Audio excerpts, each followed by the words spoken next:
Hello, my friends. My name is Darren Gerdes, and here are the three big stories for today. Okay, so the first one is what was going on in Krinky. The Russians around Krinky counted on Storm Z units to absorb Ukrainian fire, but now these Storm Z troops are all dead. Well, that's good news, but this is how it worked. A spokesperson for Ukraine's Southern Command said poorly trained, lightly equipped Storm Z assault troopers Russian commanders were counting on to break through Ukrainian defenses in Krinky. Now, that's just below the river where Marines had a beachhead, are dead, wounded, or captured. They're usually ex-convicts, draftees, former mercenaries. They're poorly trained, poorly equipped, and the Russians have used them for the meat. They're the meat and meat assaults and infantry-led frontal attacks on Ukraine fortifications. Where the Russians lately have gained ground, it's because the meat assaults overwhelm Ukrainian troops. They just send people forward, not worrying about it.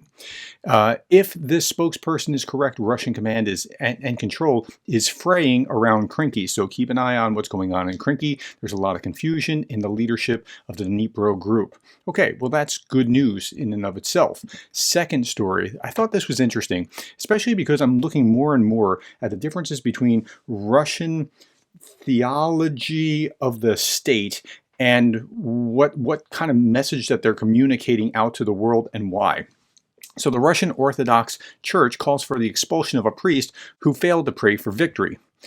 Russian Orthodox Church on January 13th published a verdict calling for the expulsion of a priest who made anti-war remarks and who failed to pray for the victory of Holy Russia.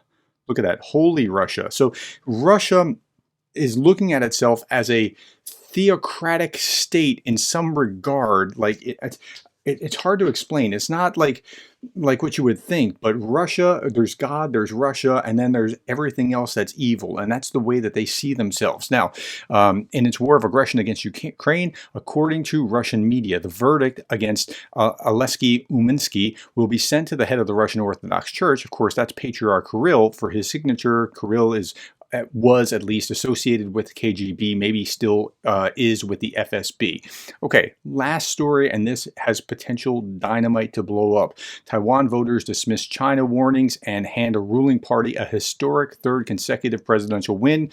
So this is the candidate that's most likely to cause China to, or not cause China to invade, but most likely to have won, which would trigger Xi deciding that he wants to invade. Because he's the most anti-China and anti-unification candidate out there. I did an entire video about that, and you can watch that right here. It's really, really important to world stability, what's just happened today. Okay, last thing I want to mention is that I want you to go over to Greg Terry's channel today and look at, he's there with some commanders on the ground, and we're looking at what phase 2 might look like as far as giving and like adopting who we can give to most effectively. Watch that tonight. Thank you for your time. Thank you for the likes, the shares, the subscribes, and thank you for being the kind of person that cares about Ukraine.